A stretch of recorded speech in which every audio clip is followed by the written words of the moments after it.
Hey everyone, what's up? We just had a nice connection going and we got disconnected, and that sucked because I was on a roll. So we'll just do this again. Um, all right, basically, wanted to talk about being frustrated at home.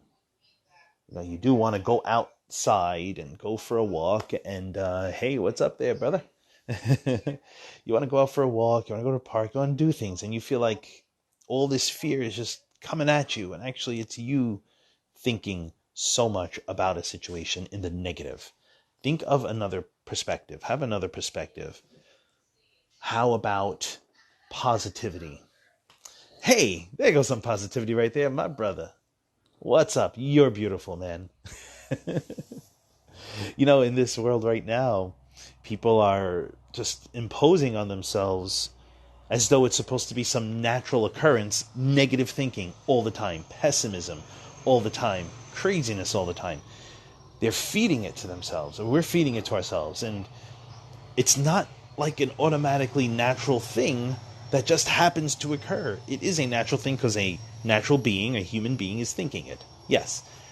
But we have a choice. We have a conscious choice. We have a full out decision. Do we want to wake up today telling ourselves we suck? Or telling ourselves the world is over? Or telling ourselves this could happen to us? Oh no. You know what? It could happen to anyone. Anything could happen to anyone. But we have to really look. What is validated by that for us?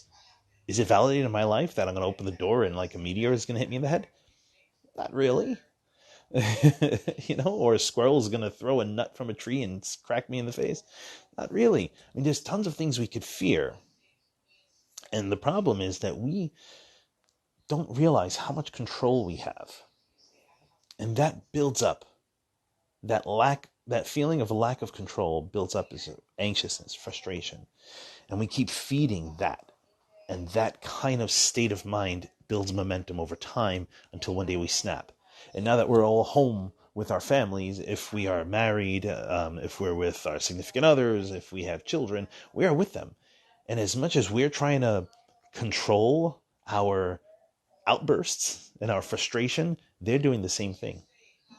And not everyone has the reins on their mind, every single moment or every day. Not everyone can have that. It takes a lot of practice to actually control your thinking and your emotional cycles and your habitual cycles daily. It takes a lot to do. That's why we have cultivation practices like meditation, qigong. You can turn your exercises into refinement of the mind.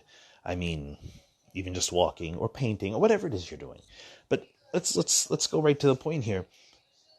If you are seeing this and you're a person who is feeling anxious and frustrated daily, and you need your time to be free and relax and away from the craziness of the anxiety of the household, well then, take a break. Tell the other person, look, I woke up today and I'm just not feeling well. I know we're all not feeling well, emotionally anxious.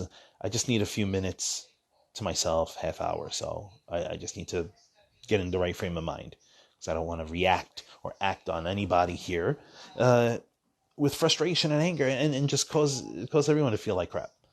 Just be honest about it. You're home now. Everyone sees you and you see everyone else.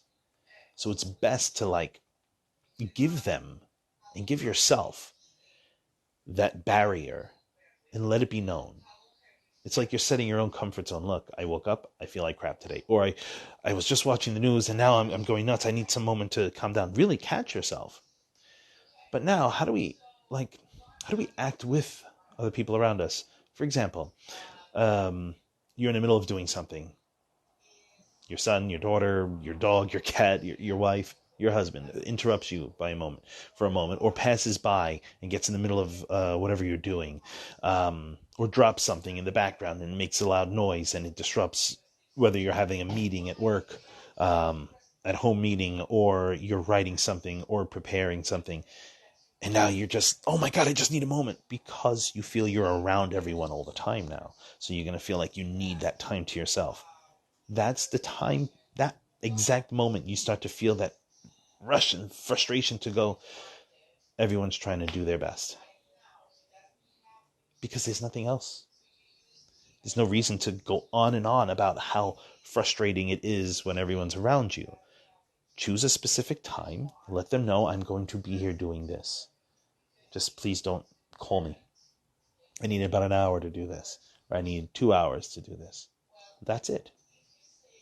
Or while everyone has their activities planned and they're going to do stuff in the house, take that to give yourself that amount of time. Just let them know, oh, I'm going to go in this room and do this thing.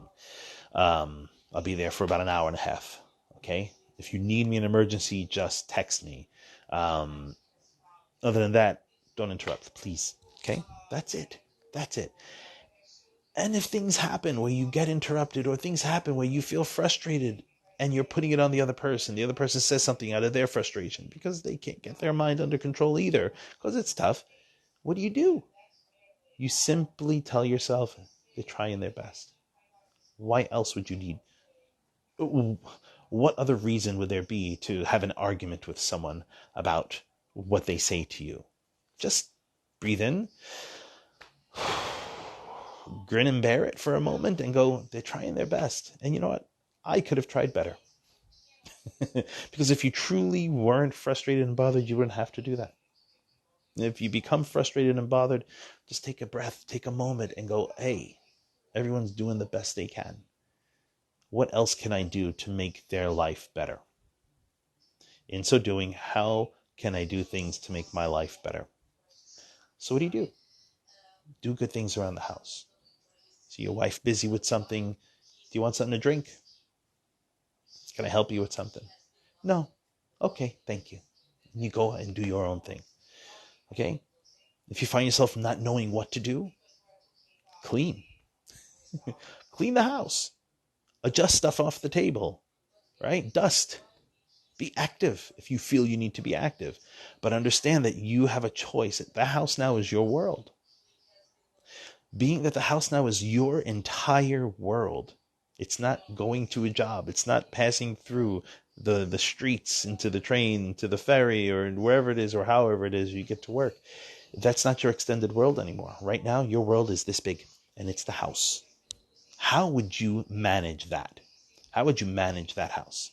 And you would understand that you might want to set a guideline for everybody, but everyone's not on the same page. So what do you do with that? Very simple. Say, everyone, we're all here together. So at this time, I'm going to do A, B, and C.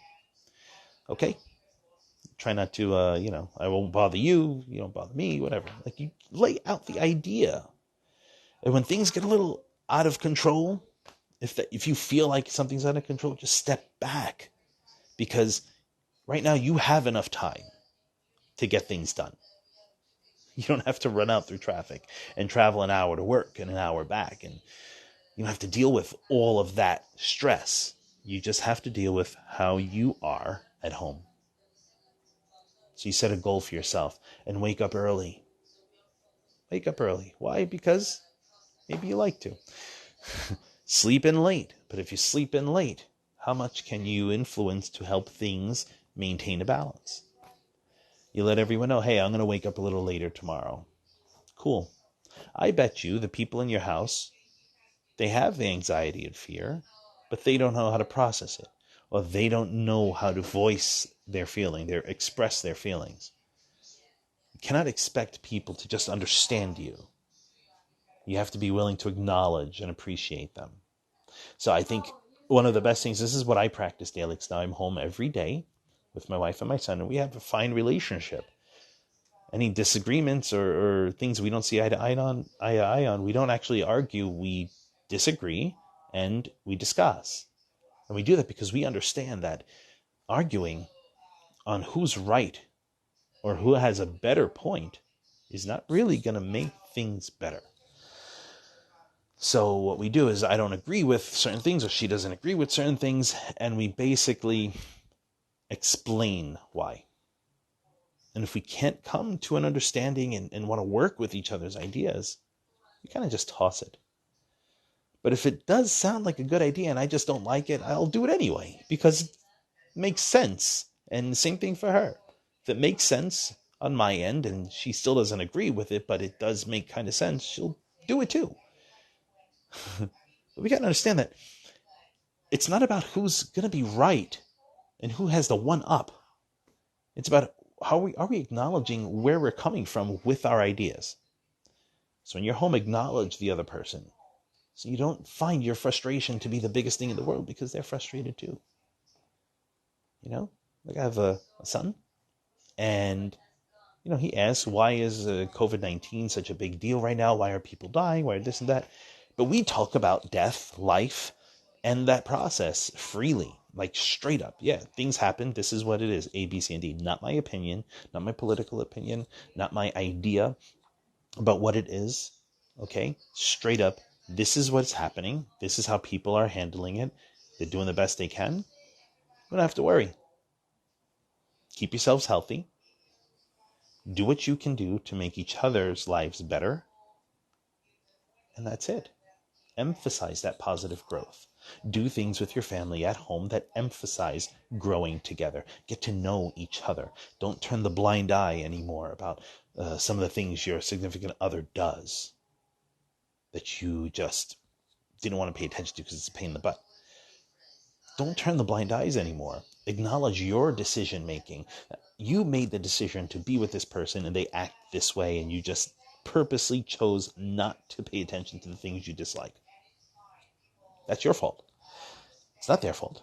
You can be frustrated till the day is gone and it's still your fault. So now that you have this person in front of you, eat it. Eat that decision that you made to be with them and not even bother with acknowledging the things you don't like about them. Because now you have to live with it more so.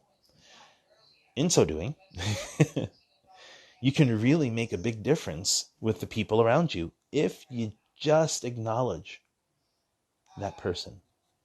Who are they? Where are they coming from? What are they feeling? I have my feelings too, and they should acknowledge me. No.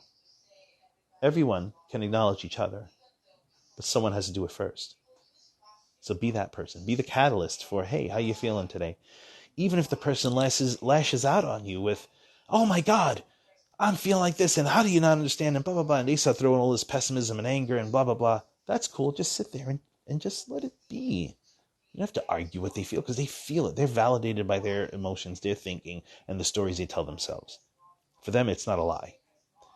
But you calling them a liar, or you calling them crazy or overthinking or too rash or whatever, just compounds more of the stress. So instead of pointing fingers and calling them names, simply just acknowledge that, yeah, they feel like crap. You know what? I understand. You're right. Yeah, I get you're frustrated and anxious and it's a horrible thing that's going on. I get it. But you know what? I love you. Like, why not just say those things? Why not just be good about all of it? Hey, what's up? Thanks for joining. So why not? So we acknowledge each other. Pay attention to each other. Appreciate each other. Do things for each other. Can't emphasize that enough. You can lessen your frustration with the people around you if you just acknowledge them and appreciate them for what they are able to do, what they are capable of doing, and what they have yet to accomplish. It's a good thing. I would love to hear your thoughts and ideas. You can email me at eric@awaken24.com. That's ERIK @awaken24.com. Check us out on Facebook at Awaken24 Community. And you got us here. And on YouTube, I had a few channels, but the one I'm using mostly is Eric Oliva. And it's a big E in a like red-orange circle. You can definitely figure that one out. Anyway, I hope you all enjoyed this as a short talk today. I'll get to a regular podcast that we host on Spotify. And be well. Peace.